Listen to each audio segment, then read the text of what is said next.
یہ انسان ہے کہ انسان کی شان اللہ نے بیان کی، والتین والزیتون وطور سینین وہذا البلد الامین، 4 قسمیں کھا کر اللہ نے آگے ارشاد فرمایا ہے لقد خلقنا الانسان فی احسن تقویم، ہم نے ساری کائنات میں سب سے حسین و جمیل انسان کو پیدا فرمایا ہے۔ میں صرف 2 حدیث مبارکہ آپ کے سامنے عرض کر کے اس بات ختم کرتا ہوں۔ بنی اسرائیل کا ایک شخص تھا جس نے تقریباً 200 سال زندگی بسر کی، فوت ہو گیا، گھر والوں نے اٹھا کر گندگی کے ڈھیر پہ پھینک دیا،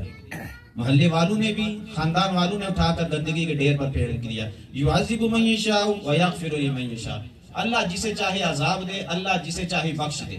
اور یاد رکھیے گا کہ کسی بھی انسان کے اندر کوئی خامی دیکھیں، کسی بھی انسان کے اندر کوئی خامی دیکھے تو اس انسان سے نفرت نہ کریں،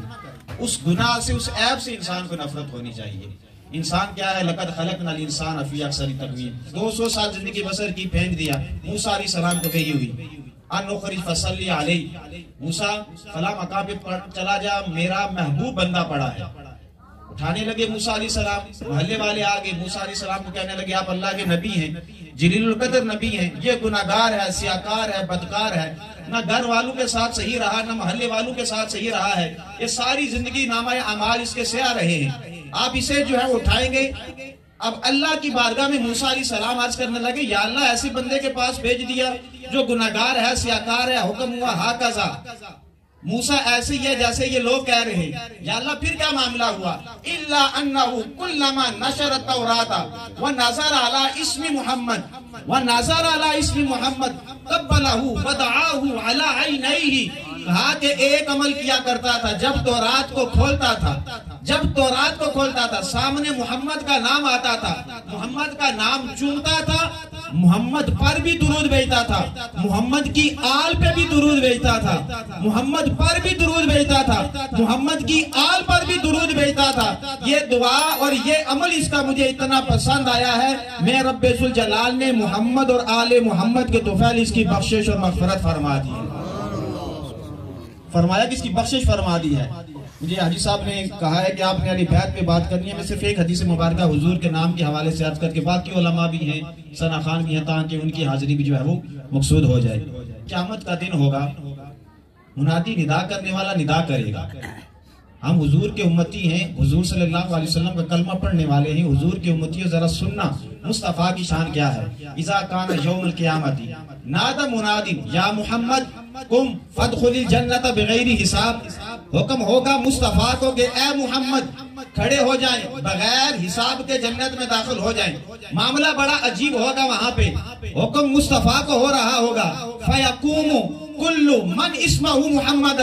جس نے بھی دنیا میں اپنا نام محمد رکھا ہے، کوئی محمد عابد ہے، کوئی محمد نذیر ہے، کوئی محمد سفیر ہے، جس نے بھی دنیا میں اپنا نام مصطفیٰ کا نام ساتھ ملا کے رکھا ہوا ہے، وہ بھی اس وقت کھڑا ہو جائے گا۔ جب کھڑا ہو جائے گا یتوہم، یہ گمان کرتے ہوئے ان النداء لہ فلکرامت محمد لا یمنعون، یہ گمان کرتے ہوئے کہ اللہ اسے کہہ رہا ہے کہ تو جنت میں داخل ہو جا۔ اللہ کی بارگاہ سے اعلان آئے گا، اے ملائکہ یہ جو لوگ کھڑے ہو گئے مصطفیٰ کے نام پہ، اب انہیں بٹھانا نہیں ہے، یہ میرے مصطفیٰ کے نام پہ کھڑے ہو گئے، دنیا میں انہوں نے مصطفیٰ کا نام اپنے نام کے ساتھ موسوم کیا ہے، آج ہم نے مصطفیٰ کو حکم کرنا ہے کہ مصطفیٰ داخل ہو جائے، یہ مصطفیٰ کے نام پہ کھڑے ہوئے ہیں۔ میں رب ذوالجلال مصطفیٰ کے نام کے طفیل ان لوگوں کی بھی بخشش اور مغفرت فرما دیتا ہوں۔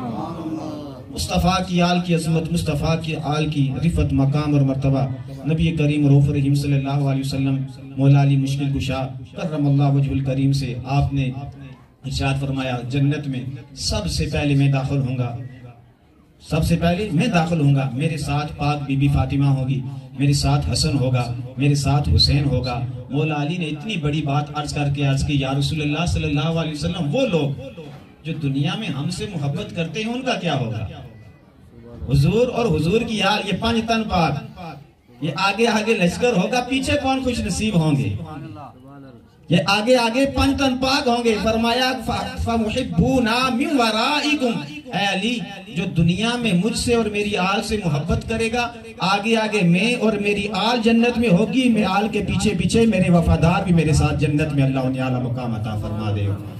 اور ہمارے استاد محترم شیخ الحدیث و تفسیر مصلح امت پیر سید حسین الدین شاہ صاحب تعالی اللہ بطول حیات، جن سے بخاری شریف پڑھی، آپ نے فرمایا بیٹا